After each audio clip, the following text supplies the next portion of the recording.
Hi guys, here is the last Napoleonic war game designed by Kevin Zucker and published by Operational Studies Group.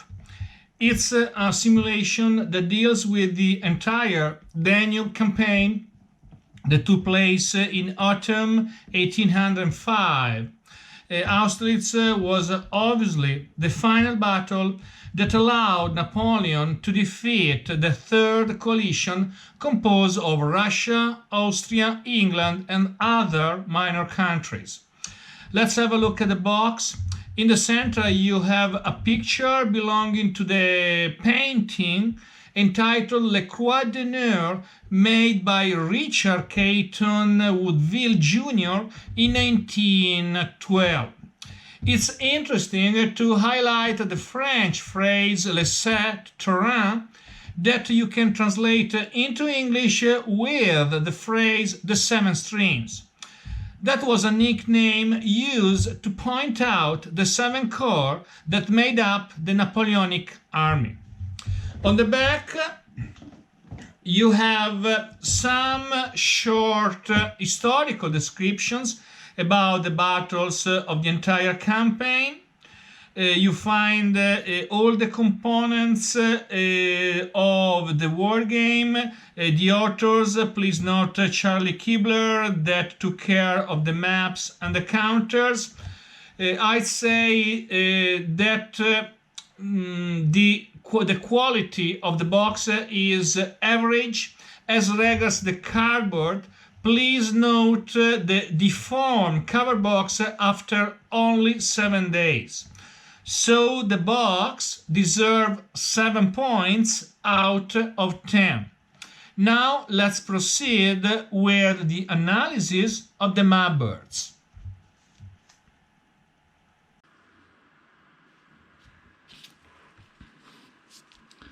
Charles Kibler has used pastel colors and basic symbols. The map birds are pleasant and effective as regards the plane. The terrain key is clear and appreciable. That's not a work of art, but the map birds passed the exam. I'd place 8 points out of 10. Please remember that we have several map birds inside the box, but let's have a look at the counters. Also, the counters are basic, clear. You find clear NATO symbols and readable digits.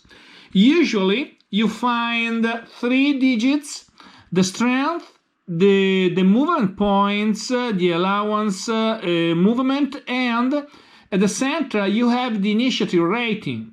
That value is used to activate the units when they are out of command.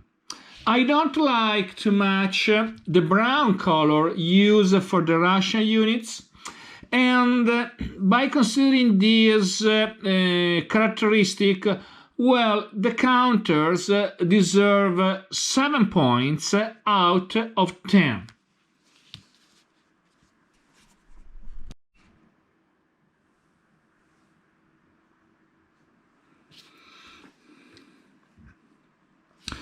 The series rules booklet is well done and organized. It's made up of 24 pages.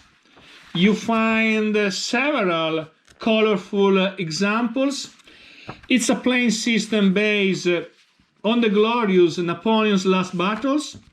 But in the last year, the author has been able to add more rules that make the system more Napoleonic without increasing the complexity. Rules such as, the hidden forces, repulse, similar to an overrun. You find then cavalry charges. Cavalry charges, the rule number 14, and the vedette. Well, they add realism, I repeat, without increasing the complexity. Also, the study folder confirms this characteristic of a deep historical research. You find also several players' aids that help you to understand better the initial deployments, and you find turn record tracks for each battle. By considering this characteristic, we can say that the rules and all these player aids deserved a mark of 9 points out of 10.